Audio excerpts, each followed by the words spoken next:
The Town That Knows No Night, written by MakRalston. MakRalston now has a book available at Amazon. It is titled Muffins, a horror anthology of just desserts. Be sure to check it out. The Amazon link will be below. Also be sure to check out his very own YouTube channel, Hauntformer. That link is also below. So grab your coffee, sit back and enjoy the show.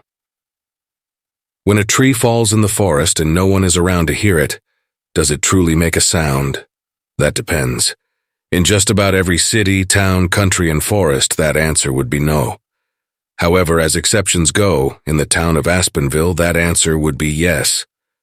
Oh, Aspenville, a town that truly lived up to its name, home to one of the world's oldest and largest aspen trees. Though it's less of a tree and more of a forest made up of genetically identical clones, a forest consisting of one tree. This forest, from which the quaint little town derives its name, borders practically the entire thing, meaning that, if one were to look outside the window of any residential home in Aspenville, they'd see but a wall, a tree line that stretches for as far as the eye can see. Truly a remote hideaway nestled snugly near the southernmost region of Alaska. After the snow thawed and the April showers brought about the May flowers, those same May flowers brought forth a pilgrim. Not much of one, however, as the trek could be called less of a pilgrimage and more of a brief business vacation. See, as unremarkable as Aspenville seemed to the outside world, some savvy, in-the-know individuals realized that the town was perpetually bathed in bright sunlight, 24 hours a day and 7 days a week, unlike some of its bordering neighbors whose harsh winters brought along only the bleakest of weather. Alan Call Me Al Paring was one such individual who, through deep pockets and deeper connections, knew all about Aspenville's little secret. To a wannabe businessman like Al, a place like Aspenville wasn't just a town, it was an opportunity. Imagine it. The economic ramifications of urbanizing such a place alone called for Al's attention, not to mention the job opportunities like daylight-soaked night shifts, rapid agricultural growth, and the like. The town was stuck in the past, and just like its shadows that wouldn't fade, it was clear what Al needed to do with the worn-out town. Bulldoze it, start anew, and reclaim Aspenville as a magnet for renewal in southern Alaska. Just as soon as that name changed, Aspenville would have to go. Too hokey and outdated.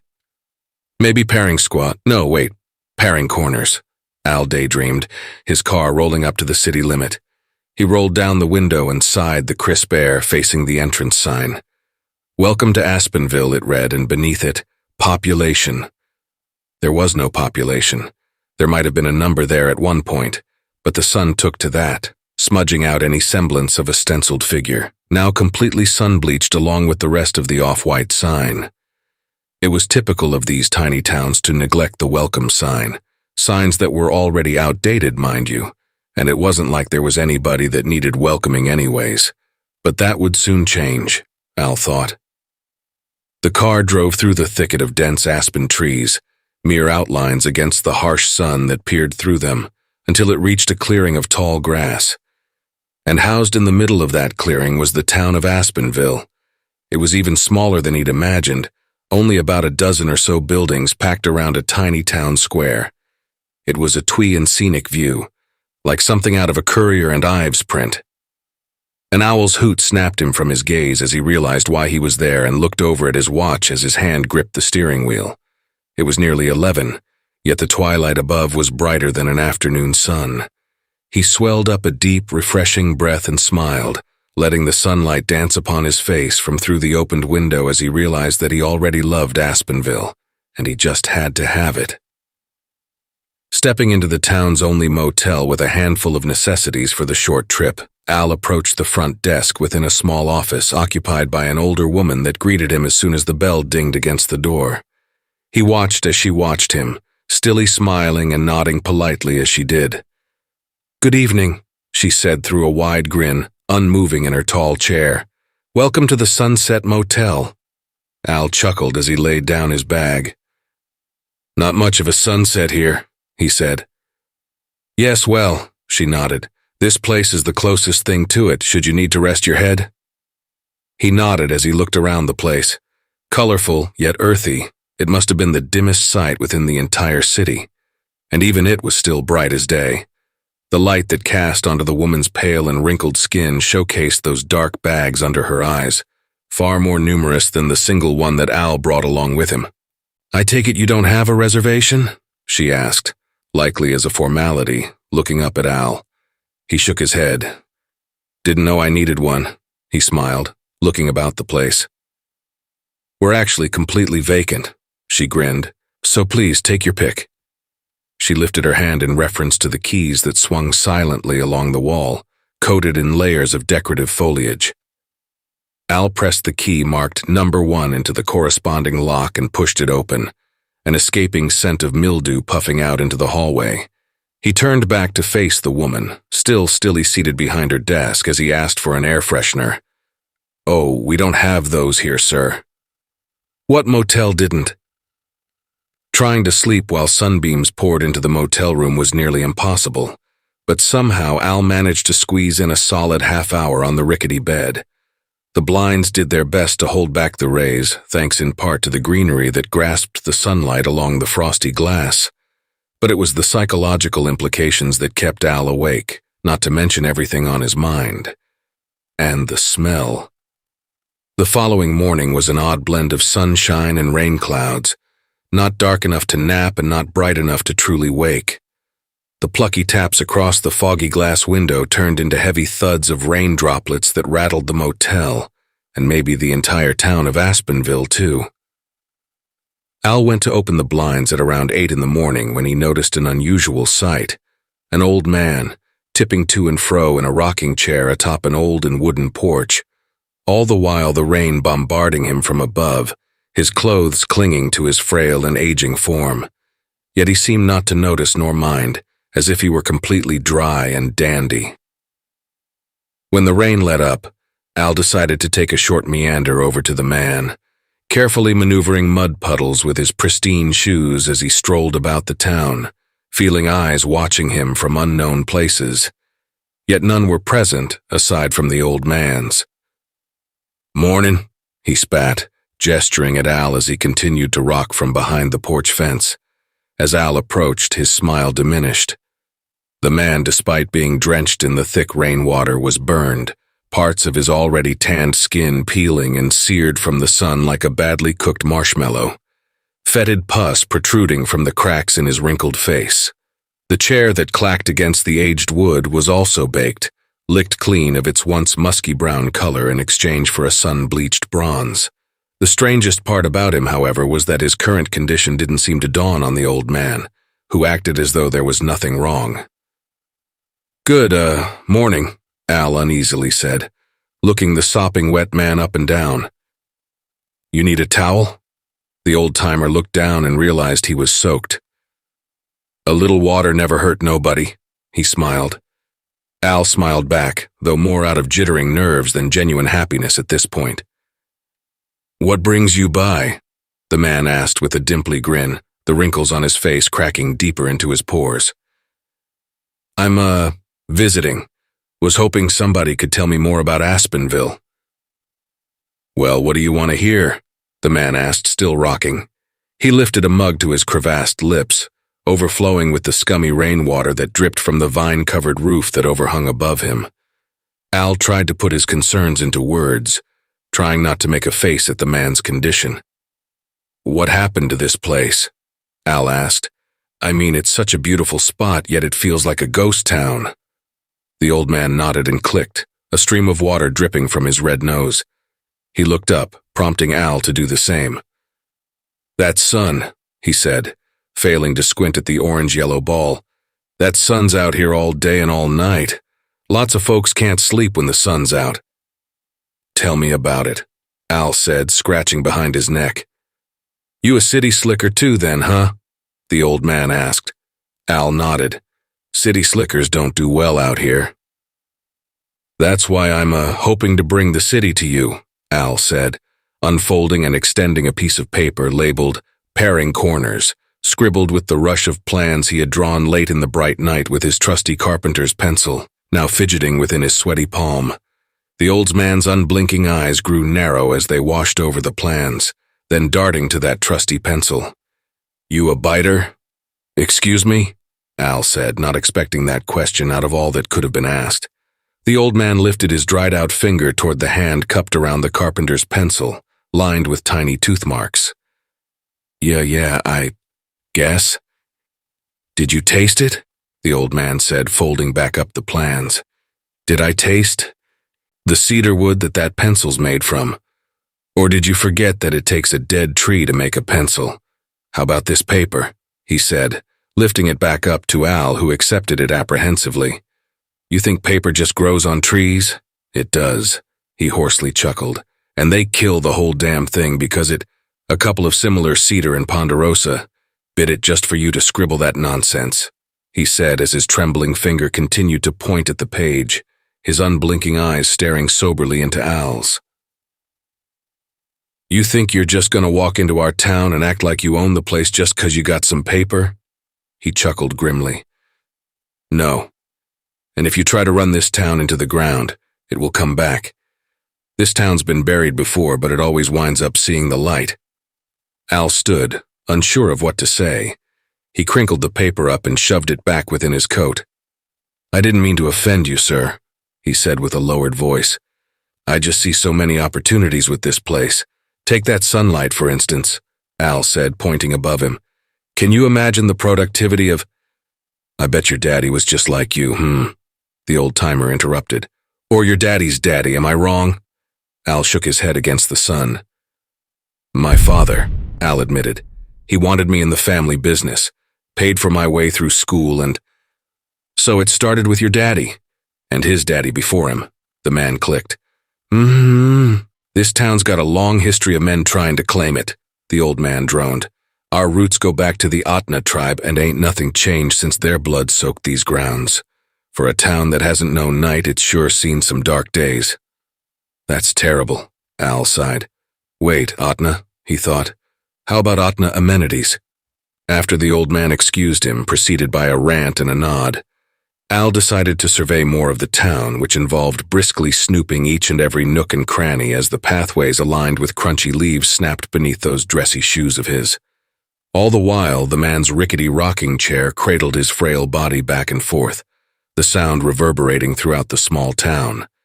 And aside from those creaks and clacks, the occasional bird's coo, and the crunching of the leaves, the desolate town harbored an aura of tranquility.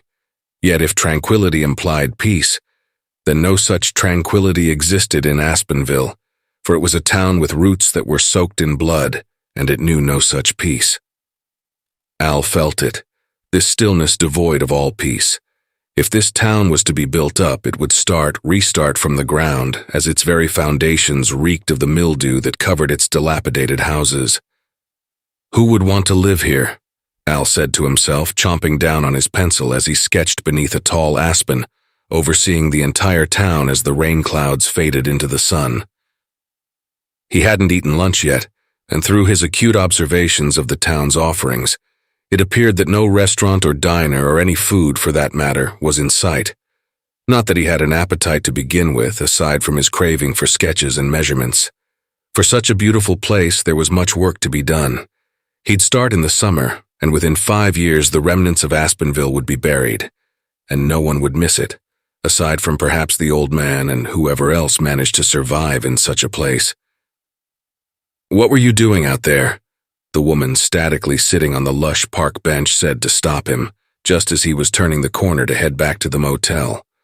The sun would have been going down at this hour, but here it wasn't going anywhere. The woman, one of these such as survivors that managed to thrive in such a remote place, was frail and deeply tanned like the old man, with clothes that were aerated and pale and lined with tiny strands of clutched-on ivy. "Pardon?" he asked, hearing exactly what the woman had said on the quiet street but hoping she'd drop the conversation entirely. The woman repeated her question, as it seemed in a lot of these quaint little towns. One person's business was everyone else's. He wasn't shy to show her his plans, much like he did with the old man. And just like that man, the woman displayed great opposition. "Didn't I tell you this'll never work?" The blank-eyed woman stared. Al furrowed his brows in the harsh sun. "I've never met you before, ma'am," he said, frustratedly demanding the page back. She handed it to him, but not before a warning parted her lips. "I told you. Folks like you don't do well out here. Now you just travel on home and leave us alone." That wasn't such a bad idea. The walk back to the motel only reaffirmed his current mindset. The vines and weeds that grew and overgrew into and onto the neighboring buildings, the moss that coated much of the narrow path, the barren and claustrophobic feel of such a beautiful oasis. It all needed to go. Through hazy windows and vine-covered glass doors, the eyes of the townsfolk pierced into Al's, driving him past the motel and into the adjacent drugstore. If he was driving home in the morning, then a good night's sleep was the least he could accomplish. "Hi, welcome in," a sing-song voice rang from across the cramped pharmacy. A woman, nestled behind the counter, beamed brightly over to Al. At least someone was chipper in such a bright yet gloomy community. "Hi," Al said. "I'm just looking for some sleeping pills. Melatonin, if you have it." "Can't face the sunshine, huh, dear?" the woman asked. "No, not at 3 in the morning, I suppose." The woman reached beneath the counter and scooted a bottle of tiny capsules toward Al. "Yeah, we get that a lot. The sun likes to mess with people's sleep cycles around here. Not too bad once you figure out how to deal with it." "Have you?" Al asked. The woman nodded, gesturing down at the tiny bottle wedged between his fingers. "Oh yeah, how much do I owe you?" "Keep it," the woman said plainly. "Your paper's no good here." Al was taken aback, unsure of what to do with the wallet that found its way into his hand. He nodded a polite and silent thank you and left without another word. It should have been dark outside by this point, but the sun never set in Aspenville, a fact that was all too apparent to Al by this point, only a day into his 3-day vacation that he already decided to cut short. He'd be back, no doubt, but next time with the permits and law on his side. As he was about to check into his last night at the Sunset Motel, a familiar noise caught his attention, the clicking of a squeaking rocker. The old man. He was still perched in his chair, overseeing the street that led up to the motel. Al tried his best to walk along in ignorance, but he couldn't shake the old man's eyes that were glued onto him from across the way. He stopped and turned, making eye contact with the still and unspoken man. He smiled over to Al, but Al couldn't do the same.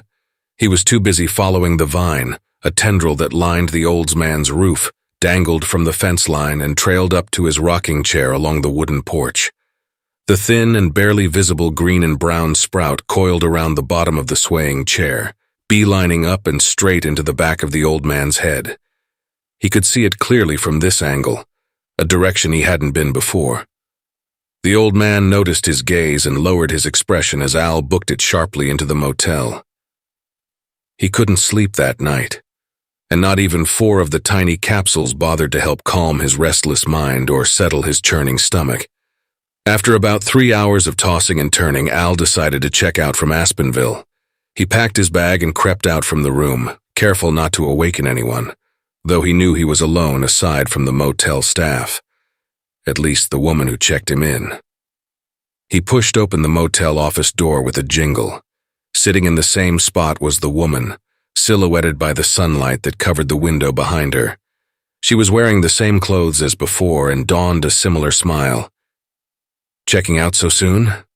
She frowned, unable to hide the hidden joy on her face, which sent chills into Al. Yeah," Al stammered. "I have some business to take care of." "I never caught your name," the woman said plainly. "It's, Alan. You can call me Al." "Al, I hope you've enjoyed your stay. And as I like to say, you can always take a person out of Aspenville, but you can never take Aspenville out of a person." Al plastically grinned, dropping the key onto the counter and seeing his way outside, out into the 4 a.m. sunlight. He loaded his car with his bag and took off down the lonesome road toward the highway, forcibly driving past the old man who was still rocking back and forth, a smile playing upon his sun-bleached cheeks. Did anyone even bother to sleep in this godforsaken town? Whoa. Alan Paring's body was discovered by authorities 4 days after his trip to Aspenville, after failing to appear at a Monday morning meeting, a meeting that he always attended. When authorities were called to check in on the businessmen in question, they indicated that a particular foul odor was emitting from Paring's condominium. Inside, the investigation made a grisly discovery. Alan, sprawled out upon his mattress, was dead, his face contorted into an expression of sheer anguish, vines and leaves protruding from behind his eyes, forcibly pushing them out of the way to reach the sunlight pouring in from the second-story window. His mouth was a mess of green woven sprigs that choked out his uvula and esophagus, lining the inside with a leafy-colored moss. The condo itself was musky, with fragments of plant life swirling around in the air where the sunlight crept through the blinds, and scattered seeds found their way nestled into the carpet, alongside an empty pill bottle. Alan Paring's body was laid to rest a week after it was discovered, buried into the ground, planted into the earth.